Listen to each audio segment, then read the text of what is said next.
ایک روز چند عابد و زاہد مسجد میں بیٹھے اللہ کے ذکر میں مشغول تھے کہ اس ملک کا بگڑا ہوا شہزادہ شراب کے نشے میں دھت مسجد میں داخل ہوا اور اس نے مسجد میں موجود سب کو برا بھلا کہا۔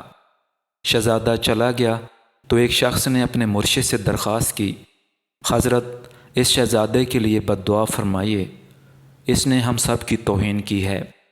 مرید کی یہ بات سن کر مرشد نے دعا کی، اللہ اس شہزادے کو خوش رکھے، وہ اچھا انسان ہے۔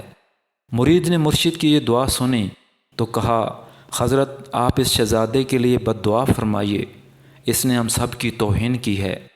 مرید کی یہ بات سن کر مرشد نے دوبارہ دعا کی، اللہ اس شہزادے کو خوش رکھے۔ مرید نے مرشد کی یہ بات سنی تو کہا، حضرت آپ اس شہزادے کے لیے دعا فرما رہے ہیں۔ مرشد نے خاموش رہنے کو کہا اور بتایا کہ جو وہ جانتے ہیں مریدوں کو اس کی خبر نہیں ہے۔ اتفاق سے یہ اطلاع اس شہزادے تک پہنچ گئی۔ اس پر اس کا یہ اثر ہوا کہ اس نے شراب چھوڑ دی، گانے بجانے چھوڑ دیے، اس نے نیک کام کرنا شروع کر دیے اور اب اپنا سارا وقت عبادت میں گزارتا تھا۔ اس شہزادے نے تو اپنے باپ کی بات نہیں سنی تھی جو بادشاہ تھا۔ سچ ہے کہ نرمی اور حسن اخلاق سے ہی دلوں کی دنیا میں انقلاب لایا جا سکتا ہے۔